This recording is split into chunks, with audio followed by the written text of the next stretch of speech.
Federal law demands that all employees must be hired, rewarded, or reprimanded strictly based on job qualifications and job performance, without regard to race, age, sex, disability, religion, or national origin. Most people believe this is the right thing to do. Or do they? The reality is discrimination, especially subtle discrimination, and harassment are still common occurrences in your workplace. Common stereotypes and broad assumptions about our differences are at the root of most discrimination problems. We all want a safe, fair, and productive work environment, but discrimination can lead to an erosion of these principles. Everyone benefits from a discrimination-free workplace. But if we let discrimination be a problem, nobody wins. Let's take a look at a few scenarios and see what you think.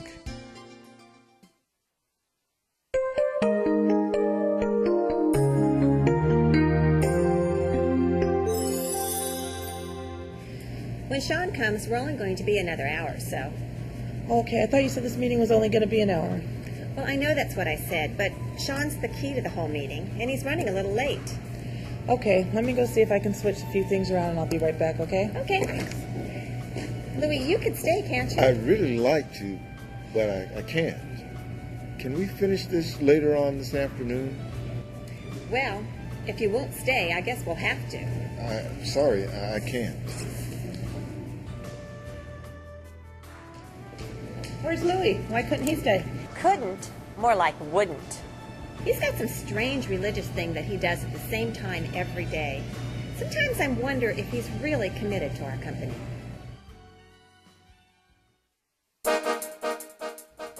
What kind of discrimination is that? It's clearly discrimination based on religious beliefs and practices. Organizations are required to reasonably accommodate religious practices. Jane, the supervisor, is questioning Louis' commitment to the company based on a religious issue, not his performance. Sometimes I wonder if he's really committed to our company. That's discrimination. Whenever possible, employees' religious needs should be taken into account when scheduling meetings or other activities, as long as it doesn't cause undue hardship to the company.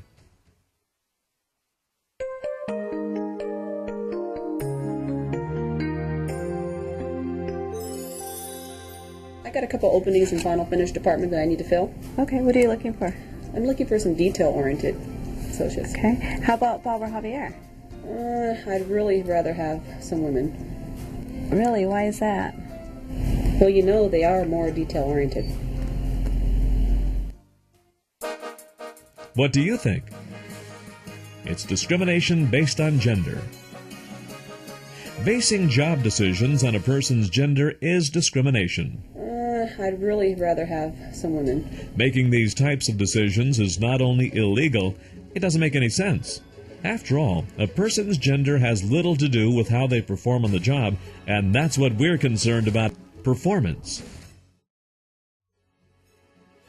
In this instance, maybe a qualified male employee would have been the best choice.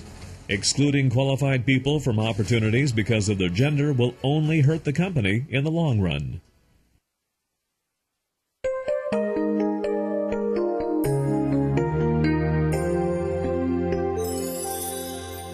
Joe, I'm a little concerned about my son. Some kids are picking on him at school. Have you ever thought about getting him some karate lessons? Hey, Bruce Lee! Why don't you show him some moves? What's that supposed to mean? Just trying to make a joke, man. What about that one? It's a little more difficult. Although the employee was making a joke based on national origin, Hey, Bruce Lee! Why don't you show him some moves? no employment decision was affected by this offensive behavior.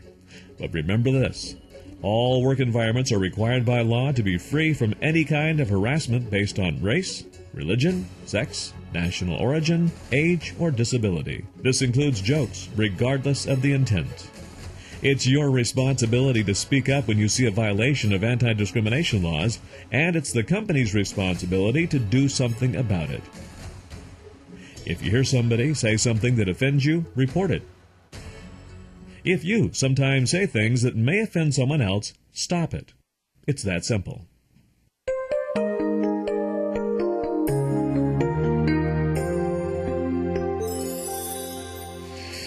Hey man, what's up? Hey, what's going on in there? Everybody seems to be ignoring you. I don't know. Ever since last week, everything's been truly different. Well, maybe it's got something to do with that trip you took over to Human Resources last week. You can't just go ratting on everybody. What kind of discrimination is this? It sure seems like retaliation. You can't just go ratting on everybody. All associates are required by company policy to report any violation of conduct or policy to their supervisor and or to the human resources point of contact. To retaliate against or shun someone for doing what is right is illegal, and it creates a hostile work environment. Those who are found guilty of retaliation or shunning will be disciplined up to and including termination.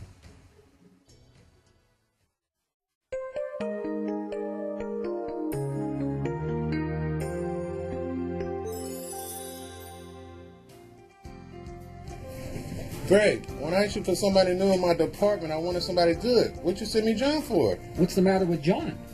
It's obvious. His limitations. Limitations? Those limitations never stopped him in other departments before. Is this discrimination? You bet. The department head makes his decisions about John's ability to do a quality job based on his limitations, not his performance history. Discriminating against a qualified employee because of a disability is also against the law.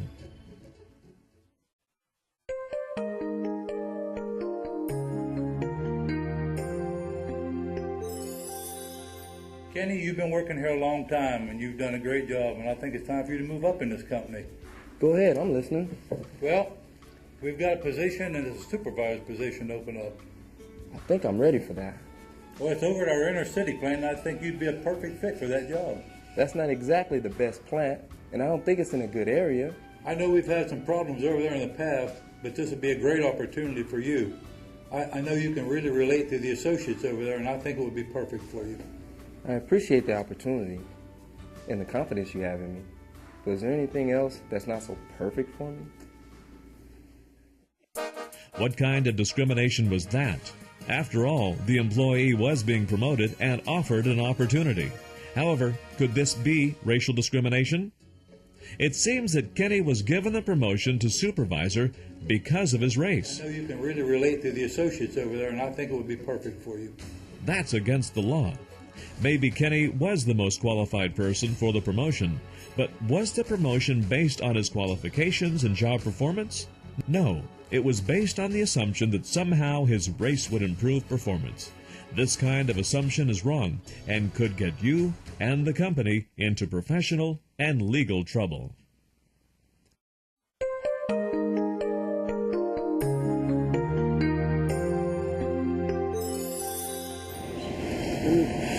I like the lunch pail. Hey, what? Did your wife get that for you? What's that, a new guy? New guy? What's your name? Ruben. Ruben? Ruben. Oh, Ruben what? Right here. Ruben what? You have a last name or what? Hey, would they put you a sandwich? Hey, tough guy. Hey. Hey, Ruben. Man, you got nice hair, man. Come on. Come and sit over here with us. Sit over here, man. Well, you too good or what? Yeah, I want to see you lunch. Hey, come on, man. I want to see your girlfriend or your wife made you a lunch last night. She made you something a lunch? What kind of discrimination is that? A hostile work environment? Yes. Disrespectful? Yes. Illegal? No. But definitely unnecessary. Did what they were saying bother the new employee? Maybe, maybe not. But that's not the point.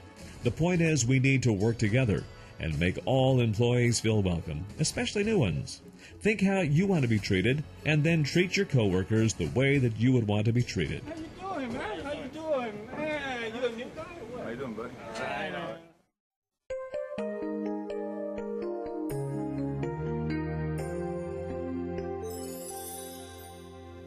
Tina, it's a whole new model we need to design. I need your most creative, computer literate person that you have for the new department.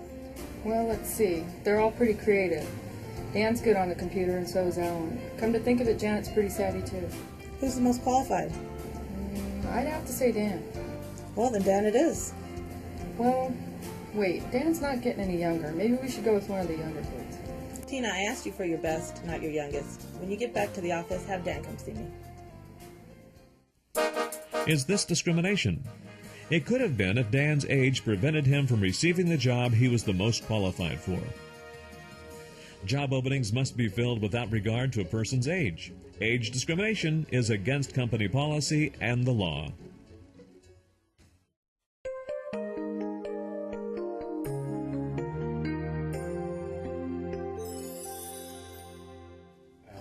Thanks, Marty. I appreciate you coming way out here, and I'll present this quote to my boss and see if it's a go. Your boss? I thought you were in charge of this decision. Well, I am, Marty, but quite frankly, the quote was higher than I expected, and I'd like to run it by Ross to see if it will fly. Run it by Ross. Let's do this. Let's skip running it by Ross. You make the decision, I make it worth your while, and nobody will ever have to know. No thanks, Marty. It violates our code of conduct, and quite frankly, I'm not in for a handout, just a good price. Was this discrimination? No, but it was a possible violation of our company's Code of Business Practices. This code forbids any employee from accepting gifts or services in exchange for preferential treatment of a supplier or vendor. Connie made the right choice. I'm not in for a handout, just a good price. Violation of this code will lead to disciplinary action. Remember, federal law demands that all employees must be hired, rewarded, or reprimanded strictly based on job qualifications and job performance, without regard to race, age, sex, disability, religion, or national origin. It's common stereotypes and broad assumptions about our differences that are at the root of most discrimination problems. Everybody deserves a safe, fair, and productive work environment, and it's everyone's responsibility to work toward that goal. If we work together, we all win. If we let discrimination get in the way, nobody wins. Do your part and stand up for what's right, and we'll all have the work environment we want. A fair, open, and honest workplace with opportunity and room to grow for everyone.